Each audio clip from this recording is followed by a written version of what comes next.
Hop inni gellik halal mal vahşilerden, ünsilerden billiniz, haramını billiniz. İnni şolur tutmak necire. Şunun hakkında Allah Tebarek ve Teala Kur'an-ı Kerim'in 5. suresinin 2. ayetinde fermaş ediyor. Euzubillahimineşşeytanirracim. Ve izâ halaltum festâdû. Siz her vakit halali bolan yağdayınızda yankı avları avla verin bittir. Yufidi el-ibaha le'ennehu emrun ba'de nehyin. Şu ayet av avlamanın mubahlığını bildiriyor. Şun Huday odal avlama diyenden sonra inni avlan deyip icade verdi. Mesela Kur'an-ı Kerim'in 5. surasının 95. ayetinde ayet Euzubillahimineşşeytanirracim. Ya eyyühellezine amenu la taqtulus sayda ve entum hurum. Ey imanlı adamlar, siz düzün avını avlaman.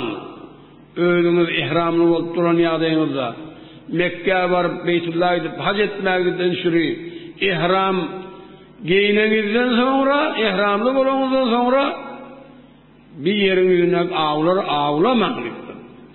Avlamak haram. İnni ihramdan çıktığınız hacının işini bitirip de halali olsanız inni avla verin diye. Bes vâlâ ibâhatı sayd in akadal icma. Bes avlamakların mubahlığına icma münakit boldu. Le'ennehu neva iktisab ve intifâ. Çünkü avlamak bir özü kesip bir hüner peyda almak. Lima huve mahlukun lidâli. Çünkü adam kesipten şur yaradıldı. Hem bir kesbetmeli, avlamak da bir kesip. Ve fihi istivâil mukellef ve temkini min inqamet teklif. فكان مباحا لمنزلة الاحتساب. بس insan onşuk gerek, iyi biçme gerek, onşuktan çürü. O kesip gelip avlap, hilekem avlanca avını satıp, onşuklarını nefak etsin, avlu kessin, ondan çürü. Şeriat avlamakları mubah edip koydu koya, cengelin odunu yağlap. Cengelin odunun barıp gerek vasında al durmak mubah olur şiyali. Cengelin avi, ya deriyan avi, ya havalı düşbeliyan koşukulur avlattı. İne satıp avlamak, avlap onu satıp nefak etmeden şuri, ya iğmeden şuri, doğru. Bana istiyat gibi at veriyorlar avlamak. Ve yukrahis sayd littelahhi, le'ennehu yurisil gaflete anillah. Ama, sen şuna ihtiyacın yok. Yönü ödümü sergermiydik. Sergermiden şuri, vaktini hoşlamadan şuri, tüven alıp da avlamak bir mekruh bile orada etti. Ne meselesi ol adama gaflet getirir, Hudaydan gafur olur deyiptir.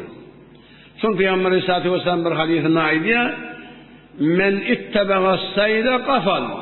Kaysi bir adam avın iyidine düşük gitse, ol Hudaydan gafur olur deyiptir. Bes sergermiden şuri, vaktini hoşlamadan şuri avlamalı, ihtiyacından şuri avlamalı.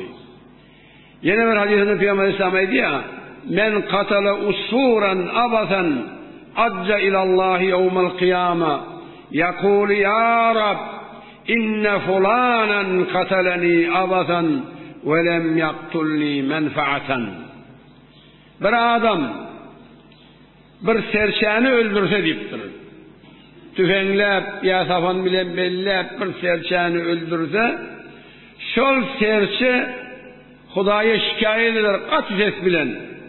Kıygırıp aydır, ey bar Hudaya, inha falani oğlu falani, beni öldürdü oyundan şürü, sergermiden şürü, beni menfaat men etme ihtiyaç olup öldürmedi, deyip Hudaya şikayet eder, deyip serçe deyip.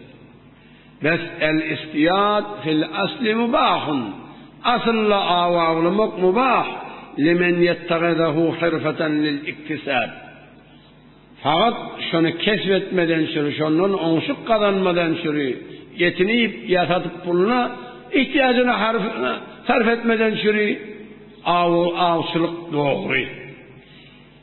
Ve yahrumu alır muhrim ve gayrihi fil haram. Ne bir adam ihramlı olsa bununla haram mutlaka. Ya ihramlı olmadan da Hudaýyň ýa-ki Beytullah'ın dewerine haram edip koyun yer var.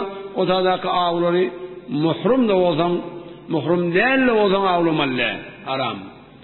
Ama bir adam on hılla da olsa daşınla sergermiyden şürü, keyif etmeden şürü, öz hoşluktan şürü avçı olsa o doğru değil.